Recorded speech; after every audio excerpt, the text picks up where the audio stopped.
Bonjour à tous. Eh bien, je vous propose de lire tous ensemble un passage du Livre du ciel de Luisa Picaretta. Au nom du Père qui m'a créé, du Fils qui m'a sauvé et du Saint-Esprit qui me sanctifie. Amen. Jésus, je me plonge complètement dans ta divine volonté. Je m'immerge en toi, Jésus. Je me remplis de ta lumière. Je me remplis de ton Esprit Saint. Je me remplis de ton amour. Je te demande vraiment de venir habiter toutes mes cellules, tous mes mouvements, tous mes regards, toutes mes actions, mes pas, mes pensées, mon cœur. Viens remplir tout de ta volonté. Viens vraiment tout marquer de ta présence, Jésus. Je veux que mon âme soit remplie de ta divinité. Je veux en déborder, Jésus. Je veux vraiment que je puisse dégouliner ton amour partout autour de moi. Je veux être un instrument pour ta gloire. Je veux vraiment travailler à l'avènement de ton royaume. Utilise-moi, Seigneur. Vraiment, je veux te glorifier par mon humanité. Jésus, vraiment, je te donne l'autorisation pour venir vivre en moi. Je te donne tout ce que je suis. Vraiment, je m'offre cet après-midi complètement en holocauste, uni à tous tes mérites.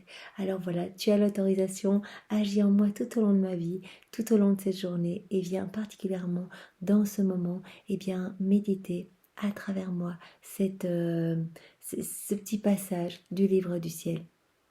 Jésus, ce sont tes mots, ce sont tes écrits et tu veux vraiment qu'ils transforment les cœurs. Alors je suis là et voilà, je n'attends qu'une chose, c'est que mon cœur s'ouvre par l'action de ta grâce et que vraiment mon âme puisse se transformer en profondeur. Que vraiment ces paroles ne tombent pas dans des ronces, mais qu'elles puissent, que vraiment...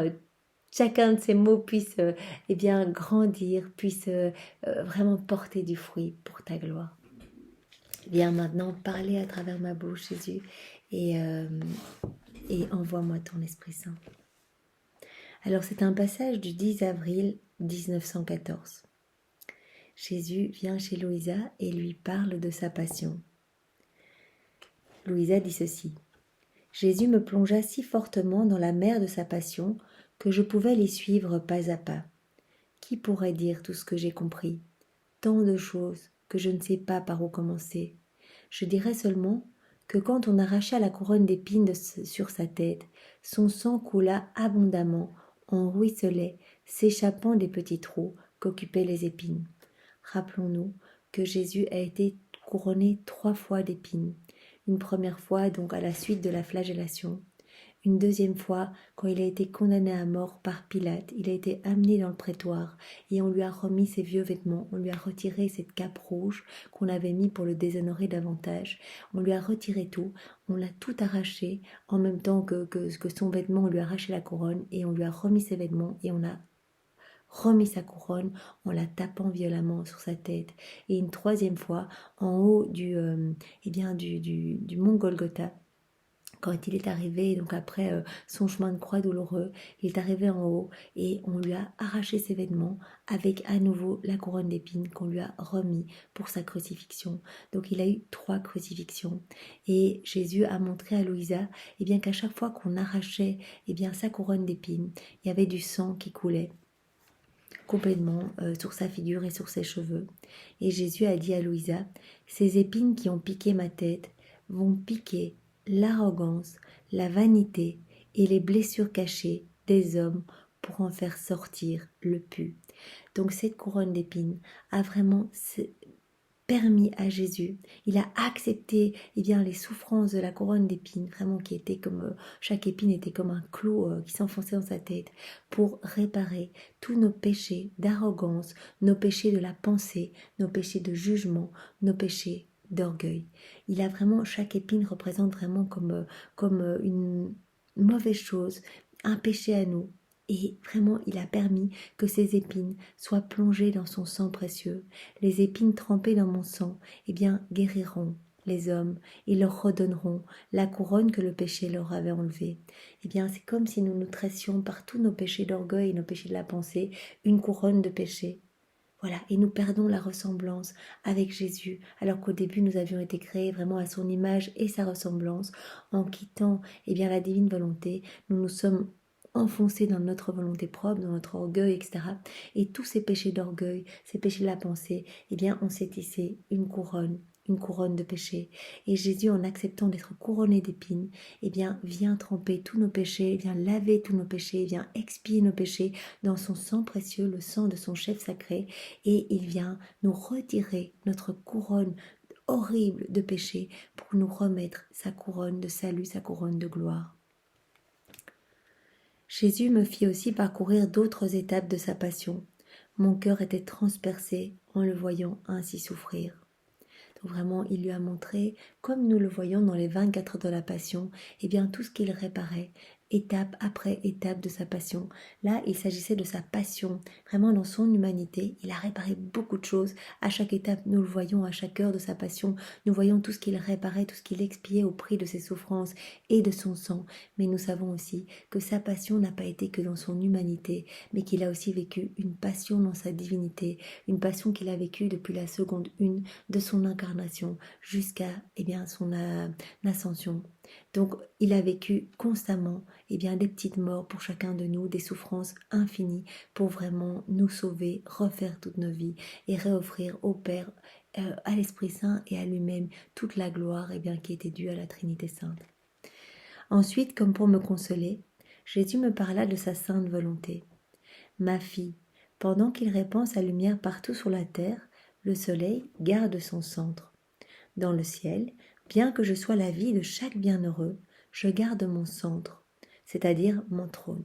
Donc Jésus dit à Louisa que voilà, dans le ciel, à la manière du soleil, Jésus garde son centre, il est sur son trône et il éclaire tous les bienheureux de sa lumière. Et donc les bienheureux peuvent vraiment en profiter, s'en réjouir, s'en réchauffer, etc. Alors il dit que c'est différent pour les âmes qui vivent dans sa divine volonté, parce qu'il n'est pas à l'extérieur. Il est vraiment dans les âmes qui l'accueillent en fait, toutes les âmes qui offrent leur vie, Jésus vient s'installer dans leur âme. Donc il vient mettre son trône à l'intérieur de tous ces cœurs qui s'offrent.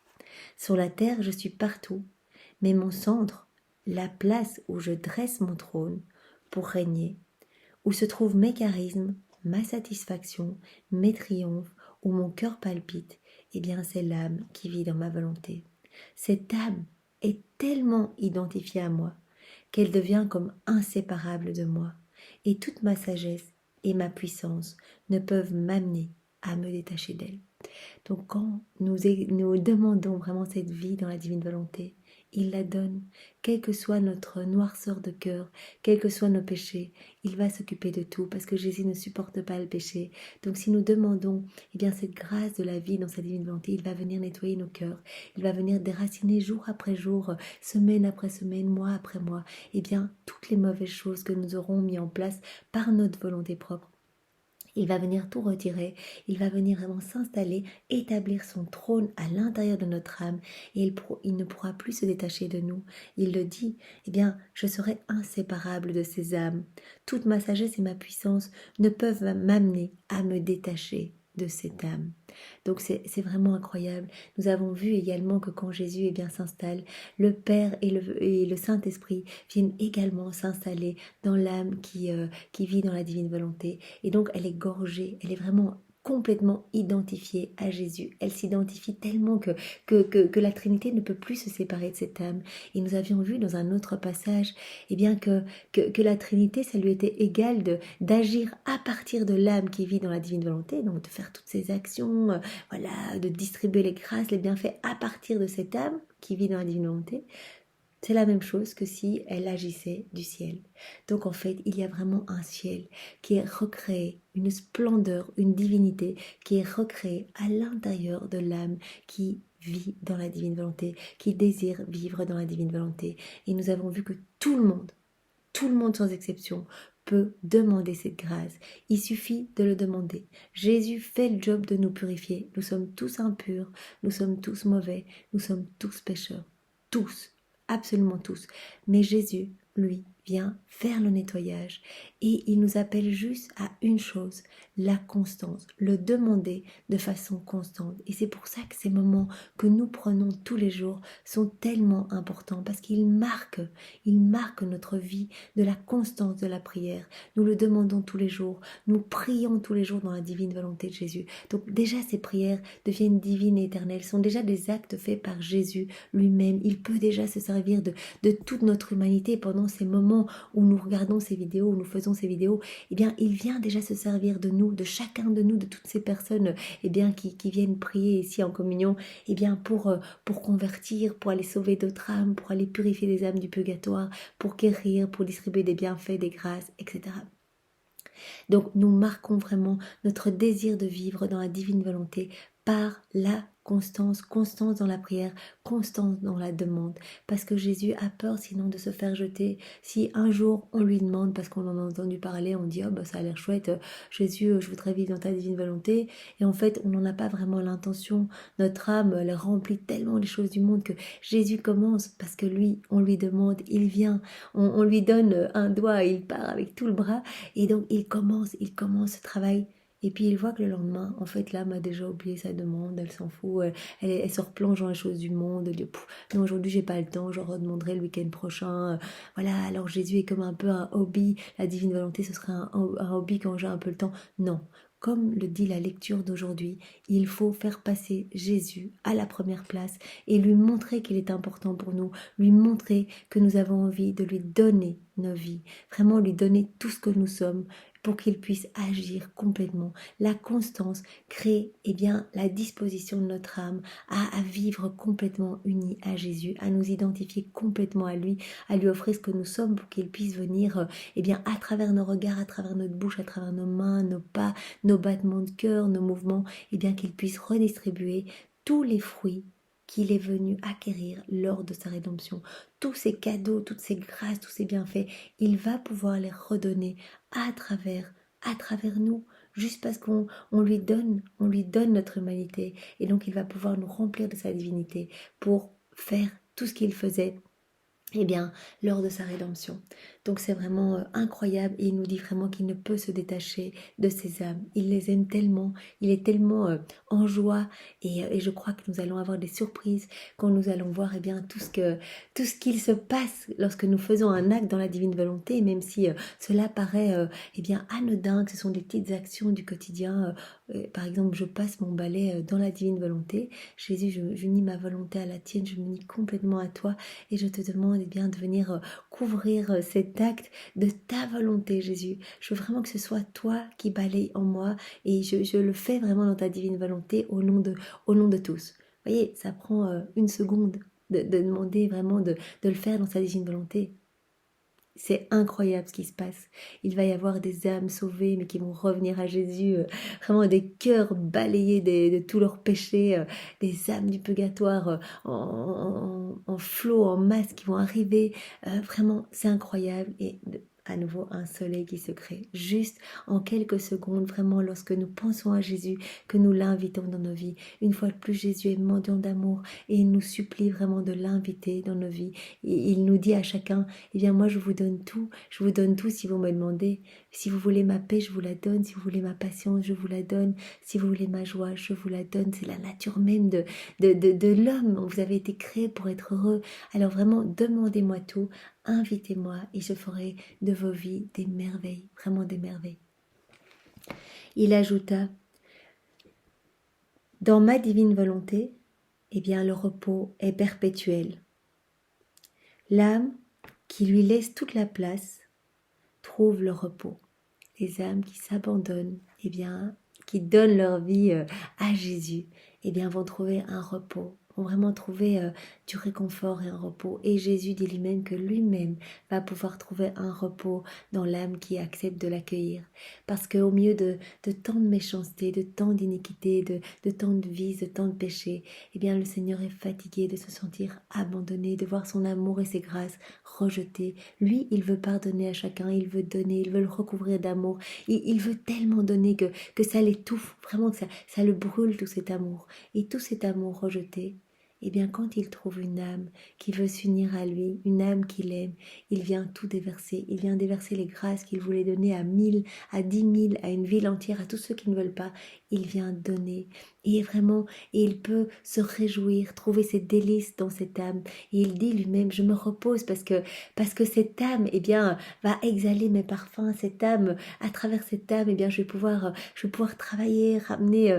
Je viens être réconfortée par toutes ces prières de réparation. Je me sens glorifiée, je me sens aimée, je me sens honorée au nom de tous. Donc c'est vraiment magnifique. Jésus vient trouver du repos et nous, c'est tellement apaisant de pouvoir juste s'abandonner, de dire, eh bien, Jésus, à la manière d'un tout petit enfant, je te fais confiance et voilà, je te laisse gérer ma vie. Moi, de toute façon, j'ai bien vu avec les années d'expérience que quand j'essaye de le faire moi-même, ça va pas du tout.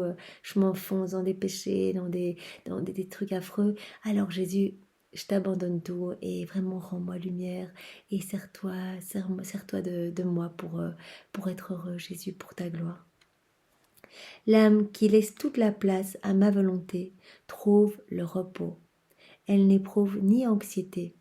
Donc, toutes les anxiétés vont être nettoyées. Vous voyez toutes les âmes, les créatures qui vivent des angoisses, des dépressions, des burn-out, des maladies psychiques, etc. Toutes les anxiétés, les inquiétudes, les peurs, tout va être balayé par la divine volonté. Parce que vraiment, ça n'appartient pas à Jésus. Il va venir retirer de nos âmes tout ce qui ne lui appartient pas. L'impatience n'aura plus sa place non plus. Et il dit donc, l'âme qui laisse toute la place à ma volonté va vraiment trouver le repos. Ses œuvres sont exemptes de toute imperfection. Donc ça veut dire que toutes les imperfections vont être nettoyées. Donc Jésus parle vraiment de tout type de péché, voilà, tout ce que nous avons l'habitude de confesser éternellement, ces péchés dont on n'arrive pas à se débarrasser, et bien tout ce qui n'appartient pas à Jésus, nous allons pouvoir, eh bien, cela va être gommé, cela va vraiment être absorbé, nettoyé par la lumière purificatrice de la présence de Jésus dans notre âme. Merci Jésus, et vraiment nous te louons, nous te bénissons et nous t'adorons dans ta divine volonté avec ton amour, tes adorations, tes louanges, tes bénédictions.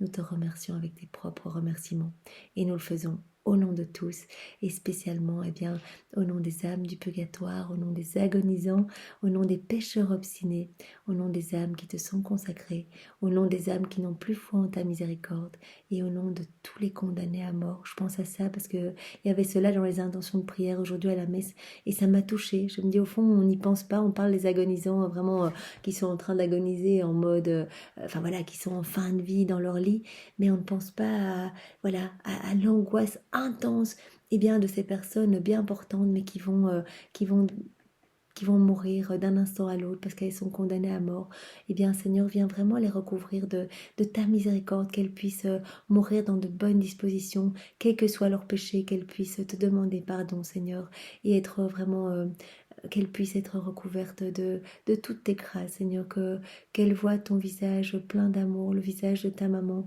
avant de mourir, et qu'elles puissent vraiment s'abandonner dans vos bras, à tous les deux. Voilà, c'est ce que je te demande, Jésus, et je t'offre ce moment en leur nom. Au nom du Père et du Fils et du Saint-Esprit. Amen. Eh bien, soyez tous bénis et passez une belle journée. Au revoir.